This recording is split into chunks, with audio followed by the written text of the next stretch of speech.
Could someone turn on the lights, please? Whether you like it or not, Roblox is a pretty big game. And with such a big audience, it should bring loads of players and some talented developers. And with all these talented developers, there must be some good games. I'm gonna use this machine to find the best games, which is based on popularity. And let's pick a game at random. This one? Nah, that's dog shit. How about this one? No, it's not good enough. Okay, how is this one even popular? How is the front page so dog shit? You know what, I'm just deleting everything. Hang on. My best friend says he has some wicked games that we can play. Why don't you just check games that don't have much people playing them? Look, I'll give you some good ones to start off with. Yeah, thanks for the games, but what's actually a small game?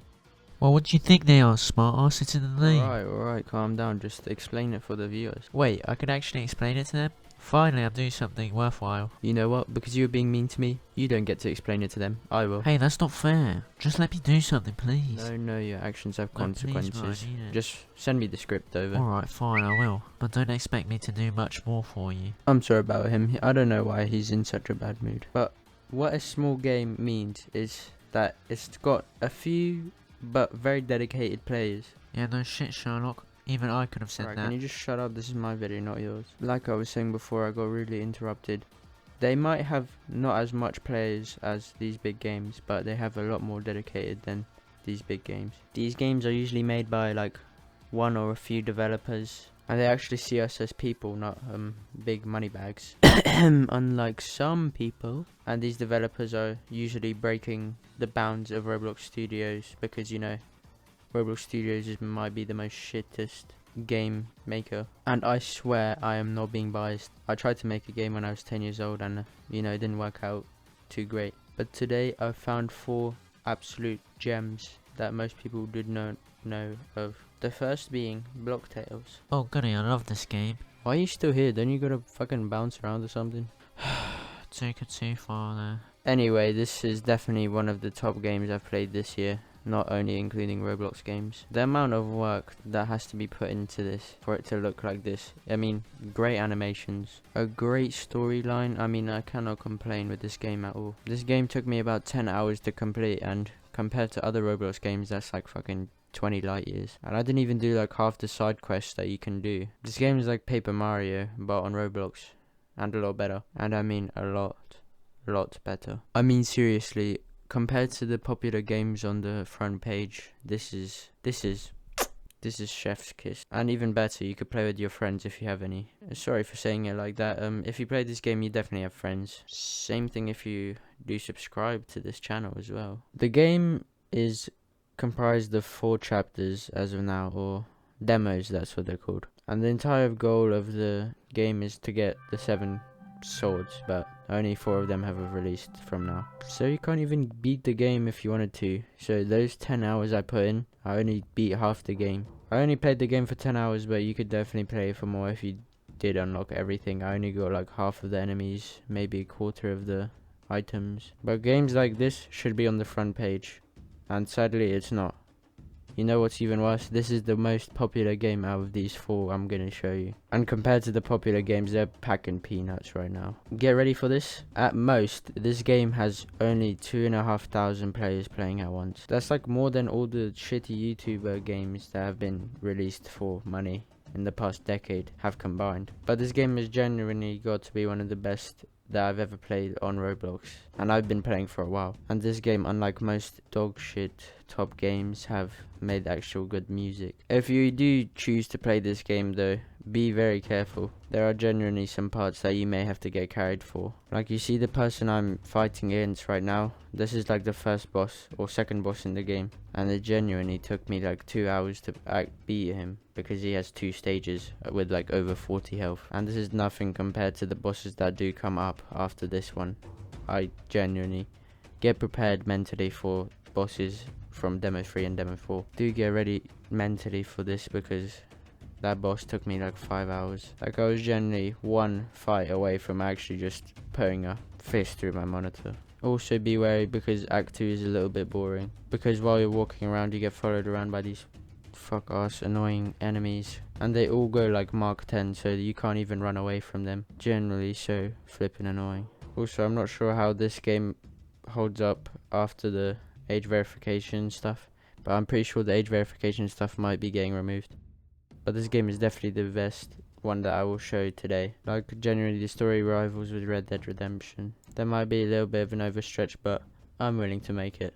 Now, after glazing that game for like half an hour, let's get to the next one. This game's called Combat Initiation. I'd be very surprised if you heard of it. If someone has played it in the comments, please do write about it, because I genuinely don't know how to explain it. But it's basically a wave type game, and I know before you skip over this part, it genuinely is a great game, even if you don't have many friends to play with. But it's usually better to play with friends. But the whole premise of the game is basically just to survive, get better weapons, and get abilities. And I'm not really sure how long the game is, because my internet usually dies before it finishes. Like, the game is just so good that my Wi-Fi just cuts mid round. And there's more than one map, I'm pretty sure. And I don't mean for like the separate stages. Obviously there's going to be a different map for each stage, but it is very hard to explain how good this game is, because the genre is usually overmade and very boring. This is a bit of a stretch, but you could, if you think about it, represent this game as Left 4 Dead. But there's a lot more replayability because there's so much weapons and so much abilities. Not to forget as well that there's also upgrades for these weapons. This game is also not very popular, with even less than Blox Tales, with about like 500 to 1,000 on average, which again, for how good this game is basically peanuts compared to these other big games. And if you do get a group of your friends to play with you, you could play this game for hours on end, because it's a lot more unique than most of these wave based games like Project Lazarus, games that basically just copy COD Zombies and Left 4 Dead. And the game is actively getting updates, which is actually very surprising, because these games usually just get a few updates and then the developer just throws them away, because why is there a point to update it if you got like all the upgrades in it? So there's just going to be a few dedicated players to replay it every day for the next year. And out of all of these 4 games that I will show you, this is probably the second best, because this game has such a simple concept, yet it has executed it perfectly so that you'd have the most fun while playing it, while not being bored. You know, it's just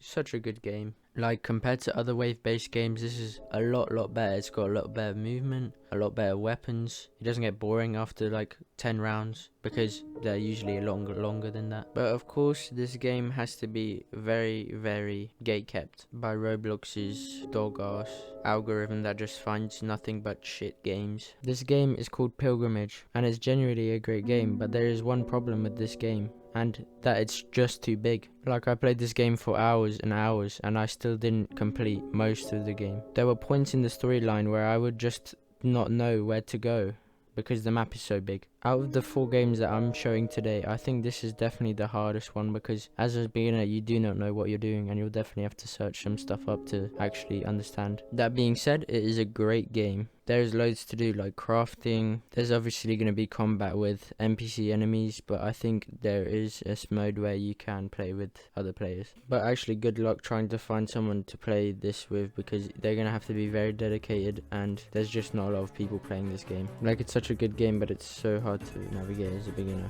You are definitely going to have to watch some tutorials beforehand, because the tutorial you get at the beginning of the game really doesn't teach you that much. You're going to have to study for this game for hours on hours before you actually play it, and then maybe after the thousands of hours you put on studying for this game, you might be able to play the game.